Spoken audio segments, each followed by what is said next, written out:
And welcome back to Who Would Win, pre-recorded on Thursday for Friday.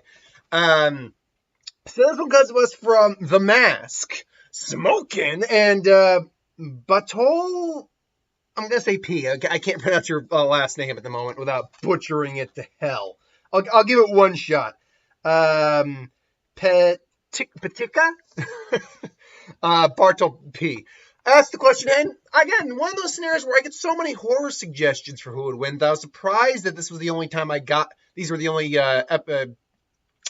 instances of me getting these guys. But Michael Myers versus the Creeper. So again, we've done Michael Myers, God knows how many times. Done the Creeper, God knows how many times at this point.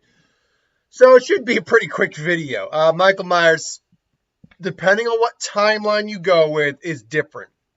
Now, the argument actually for using base, like a movie one, because I was having a discussion with a previous one during the week of who would win in October for Halloween, about whether or not even using movie one Michael Myers is even relevant, because all the other Michael Myers stem from that Michael Myers. So really, that's like the baseline in the continuity, and then all the deviants in the series take place from there. So for the sake of argument, we'll use movie one Michael Myers in the sense that there is a differentiating timeline to the newest Halloween, the most recent one, and then obviously Halloween Kills. But we'll use the movie one Michael Myers, because that Michael Myers in his prime, even though, as far as we can tell, he hadn't lost a step in the at being in his 70s. He hadn't lost a freaking step. But we'll use him from the first movie, because that would be him theoretically in his prime. But anyway, so you have to look at Michael Myers then from movie one, and I guess technically movie two. Those are technically also saying Michael Myers. But movie one, you have to look at the Cult of Thorn stuff for movie, I believe it's 4 to 6. Then there's H2O and Resurrection, which is a different continuity, which frankly I don't think is really any different than movie one and Halloween Kills and movie two in terms of what he's capable of, but it's still different from Michael Myers. And then you got the Rob Zombie one, which is different than the other ones. So real quick, let's get into Michael Myers. Depending on what you look at, he's either a kid who came from an abusive household, just became a psychopath, or he was just a naturally born psychopath, or he was a kid who was manipulated by an evil cult and turned into a psychopath. Either way, Michael Myers is the boogeyman. He's much more powerful than your normal person. Even when you're looking at just the standard human version of him, he's far stronger than any regular person. Capable of lifting a grown man with one arm, just sticking him with a knife and standing there, capable of choking out a German Shepherd. Manhandling, if I'm not mistaken, in the most recent Halloween, which I believe is still just called Halloween, the most recent Halloween, he literally tore an entire, well, not cabinet, table, oh God, think words here, like a giant kitchen display table. It was basically hiding the safe room that Laurie had made. Why am I blanking on the name for what? It should be pretty obvious. It was just a big F-off table. A long table. And it was heavy as hell, but he was able to tear that off. So, and that's old Michael Myers, who's probably, in theory, lost a little bit of muscle mass and stuff just with age and degradation. Assuming they don't go the supernatural route in Halloween Kills, which, as far as we can tell, they still haven't gone the supernatural route. But again, stronger than the other. He's surprisingly durable, taking several gunshots, taking like a full 6-shot revolver, falling from a window and surviving into the next movies, both in Halloween 2 and the most recent Halloween. He's, despite a lot of the other horror movie villains not being necessarily the brightest, like Leatherface is not bright. Jason's a weird one. I think that Jason's developmentally challenged, but he's not dumb. We've seen Jason actually be rather intelligent in how he kind of goes about things, but he's not really he's not like super intelligent. Freddy, we know, is smart, but Michael's a weird scenario where Michael's actually isn't dumb. Michael's actually pretty intelligent. It's just that he's single-minded in his purpose. He knows how to drive a car. He can use the phone pretty well. He knows how to actually strategize and set things up if he needs to. Yeah, Michael Myers is actually pretty smart when you break it down. He's not a genius or anything, but he's actually pretty intelligent. And almost always he's going to have a giant butcher's knife for his weaponry. Like, he's used other things, but that's his go-to weapon. So, I mean, that's standard human Michael. And then basically we look at the Cult of Thorn Michael, who is, again, deviated from the timeline from the original starting point. Who we don't know the full capability of that Michael. We know that because of the Curse of Thorn, he is blessed with supernatural abilities, supernatural strength, durability, healing factor. Now, it's not like, again, I like to compare it. It's not a Wolverine healing factor. You cut off his arm, he's not going to grow an arm back. You shoot him, you blow out his chest with, say, like a freaking shotgun, and like there's a giant hole. He's not just going to just like that. He might still survive that. We don't know what he's capable of fully surviving. But no, he is limited in what he can take. But like, he survived an explosion that put him in a coma, and he survived that. He survived being set on fire. Actually, no, I don't believe he survived being set on fire, because that didn't happen. Because I believe what happened is that they deviated from the Halloween 2 storyline in the fourth one, if I'm not mistaken. They deviated a lot from storylines in the Halloween series. You want to talk about a movie series that's got... People talk about... Weird segue to comparing to Wolverine. People talk about the X-Men having continuity issues, and they do. The Halloween, man. You want to talk about continuity issues. Holy crap. But anyway, yeah. I assume he could survive being set on fire. He survived being gunned down by an entire town and was able to live through that. It's cuts, gashes, slashes, some pretty heavy injuries. He can survive those. Granted, he will still be negatively affected and impacted by those hits. Like, he's still going to feel the pain and all that. He just seems to be able to ignore the pain, really. In hell, even the main series, Michael Myers, if we're talking about Halloween Kills, and number one, that Michael Myers got his freaking hand shot off. He's missing fingers, bleeding out, and he's just ignoring it. So, talk about a pain tolerance on this guy. Then you go into Halloween Resurrection and Halloween H2O, or Halloween H2O Resurrection. Yeah, that one is very odd, because there's no real implication that Michael Myers is supernatural, but there's no indication he's not. It's very odd. That Michael Myers is, first off, they really show off how strong he is. If I remember, there was a scene where he was hiding in the rafters, and he actually one-handed lowered himself down to kill someone. Like, that's a lot of strength. He crushed a guy's windpipe, put the duct tape over his face, and put a mask up. Though I don't understand why the guy couldn't just do that with the mask, like with his hands. I don't understand that. He was able to, and then because Resurrection's the same timeline, he was able to take a chainsaw coming at him, he survived being set on fire, survived a lot of blunt force trauma. Now, that being said, the chainsaw thing, that one I always contest a little bit, just because it was not to sound sexist, it was a skinny woman who clearly wasn't used to handling a chainsaw, using the chainsaw. So basically, she wasn't able to go, like, she wasn't able to go ash on him, where he could just, like, hold the chainsaw there and just cut into him. No, because if you remember that fight, if you saw Resurrection, the few of us that did, she was more like, kind of like, it was like hit, tap, hit. That's how that kind of went down. So it's not really a good indication of how well he could survive a chainsaw. But honestly, let's be flat out honest. That's honestly how most of us would, especially from the way she was using that.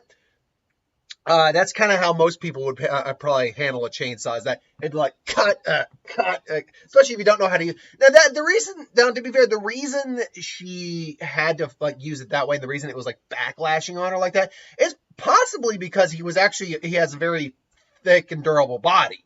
because it's so durable that she can't like get a straight cut. But again, it's clear when you saw her wielding it, she was not used to wielding a chainsaw at all.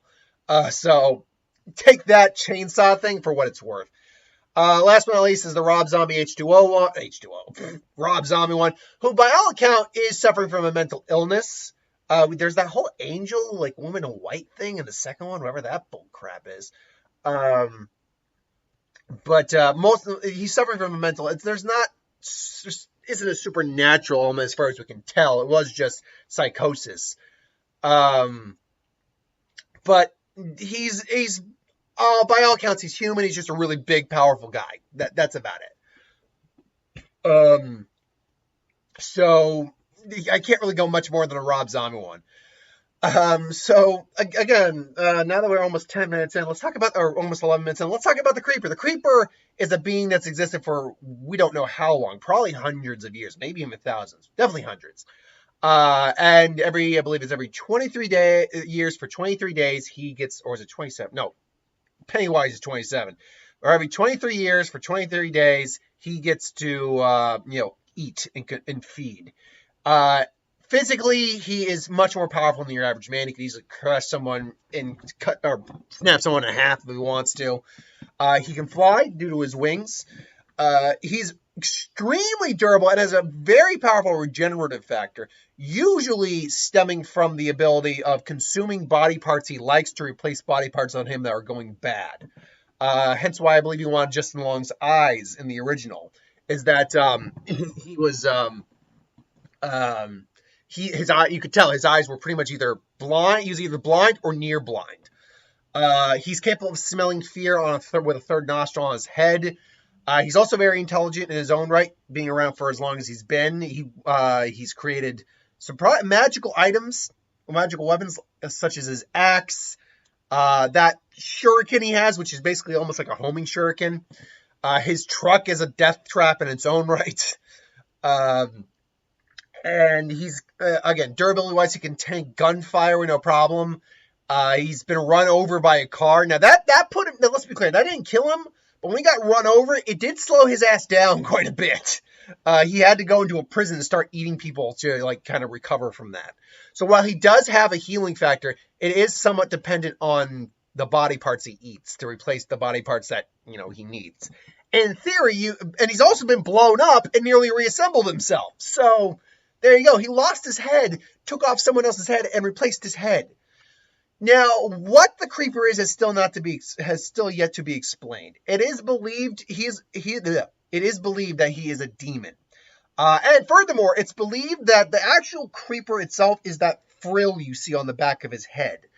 Because that basically reattached the head in the second one to his body and then took the form of the Creeper.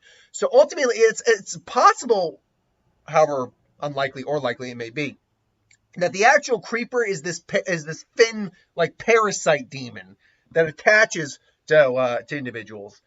Maybe he's an alien too. We don't know. I go with the demon. The demon sounds better, quite frankly. It makes more sense given his appearance. But that attaches the things, attaches to whatever, like, that, you know what I'm trying to get at. Sorry, the dog came back downstairs and distracted me. The Creeper is actually this fin, attach it, and basically it. So, in theory, if you were to destroy that fin on his back, maybe you'd kill the Creeper. In the third movie, someone basically was able to gather memories of the Creeper and basically said, "I know what you are," and the Creeper was pissed off by this. Now, that doesn't really say much, but it implies that they know how to possibly kill the Creeper, and that's what pissed the Creeper off more. Either way, the Creeper is the Creeper. So if these two met in a fight, I mean, Michael Myers honestly go anywhere, anywhere. Unlike Jason, who kind of stays stuck in Camp Crystal Lake, Michael's more than willing to travel. We've seen him travel. So let's assume he travels to, I can't remember the name of the place the Creeper hangs out, because the Creeper has his own hangout area. It's the same area that he's lived in for God knows how long.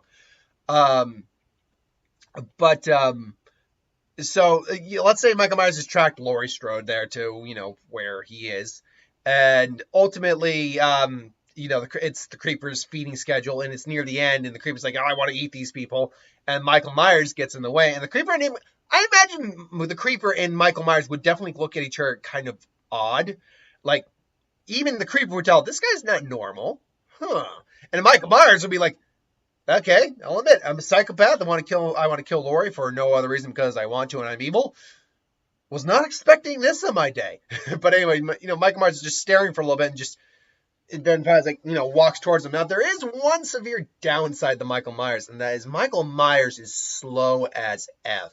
Like, even Jason has a version of him that runs, and Jason's notoriously slow.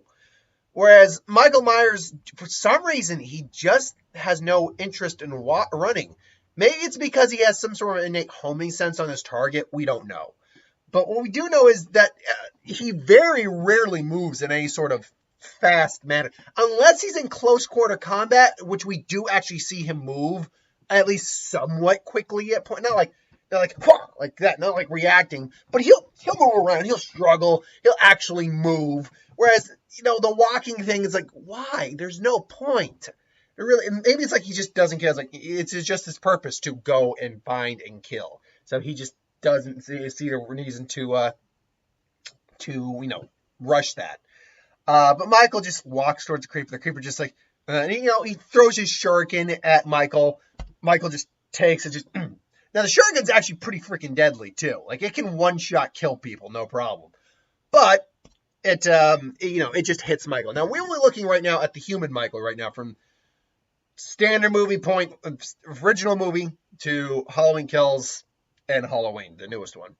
Again, we're looking at him as prime. So he takes it, and Michael's just, and he kind of just throws it on the ground. Doesn't even think to throw it back. He just throws it on the ground, just starts walking to his screen. Creeper's just like, and then he just comes in and cuts him down with a battle axe. Yeah. There's no way human Michael does anything against the Creeper, because the Creeper is armed with a battle axe, and a butcher knife isn't going to do crap to the Creeper. It's just Creeper being like, now the Creeper does feel pain, so it's like, he'd probably feel that, and then just take off his head or just slice him down there, and he's done. So in fact, any version of human Michael is right out done. So Rob Zombie one also. Rob Zombie one's possibly a little bigger and a little stronger than the other Michael, and then movie one, Halloween, New Halloween, and Halloween Kills Michael. But that's about it. And he does move a little faster because of the whole reboot thing of getting guys to move faster. So then you have basically Cult of Thorn Michael and H2O Michael. H2O and Resurrection Michael. So which one should we address first? Let's address the more human, less supernatural one with Resurrection Michael. I still don't see him taking a battle axe, even if he kind of was able to take a chainsaw to some degree. I don't see him surviving a freaking battle axe to the face or chest. Or taking off his head. And unfortunately, we haven't really seen Michael Myers display anything truly on the same physical level as the Creeper, who can carry a grown man in flight. It is capable of just snapping an individual in two, and ultimately it's just not something that Michael, as far as his physical strength goes, isn't quite on the same level as a Creeper, unfortunately, I don't think. And so then the Resurrection and H2O version of Michael Myers just can't cut it. I mean, granted, we see that he's actually pretty durable, so he could probably tank a bit more damage. But again, a battle axe wielded by an individual far stronger than your normal human. No, Michael's not going to take that. So ultimately it comes down to Cult of Thorn Michael, who unfortunately I think suffers from the same problem. Now, he's got supernatural abilities, yes, but it's not like Jason in the comics, who actually has a near Wolverine level healing factor, who can actually just heal almost immediately from damage. It's not like that. It's not quite that. In fact, I did Jason versus the Creeper at one point. Jason versus the Creeper is a good example of compare and contrast, healing factors, durability, all that. Jason's not human. There's only one human version of Jason in that entire series at this point. Jason's pretty much at this point like a zombie, a supernatural being to the umpteenth degree. That's why he can take so much more damage than someone like Michael can. Michael, for all of the supernatural elements you throw into Michael in any version, is still human. He's just been cursed. He's just had supernatural abilities forced onto him. So yeah, for all of his abilities, supernatural otherwise, he is still. I mean, yes, he's the boogeyman, but he is still human. So that is the real catch here: is that he's still got the limitations of a human to some degree in terms of how much damage he can take. And again, the Creeper battle axing freaking Michael Myers. Doesn't matter which version you look at. He's going to just slice him straight through, or just cut him to such a state where he's not going to be able to function. He'll take off his hands. In fact, I argue that the Creeper might see body parts of Michael Myers that it likes and take those body parts. Which means now you're basically having the Creeper not just trying to kill Michael Myers, but trying to take the body parts that he likes the best. So, so if he likes his arm, like Michael Myers is this strong dude, it's like, that's a good arm. There we go. Ooh, I got your arm. This was a good arm. And then Michael Myers, I think, is actually really outclassed by the Creeper. And it really comes down to the fact that the Creeper has displayed far more supernatural abilities, durability, strength, healing factor, versatility, and weaponry that he normally has on call than Michael Myers has. So at the end of the day, I got to go the Creeper. But let me know if you disagree. I'm sure I'm going to get people who disagree. I always do. And that's fine. We can all be fans here. We can all respect and expect an opinion, agree to disagree. Until then, though, let me know what you think of the comments below. Like, comment, share, subscribe. As always, if you want us to review something, put in the comments below. Let us know. We'll get to review of it at some point. Ideas for who would win, Star Wars, Super Magic, what if, anything to do on the channel. Put that in the comments below as well. I'll get the reviews of it. I'll do a video on it at some point. Hit that bell if you want notifications.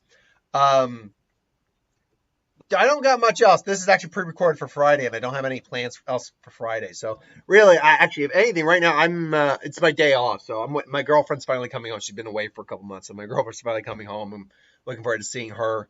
I might get some writing done for the My Hero Pokemon crossover series, because I need to continue on. I'm reaching the end of where I left off.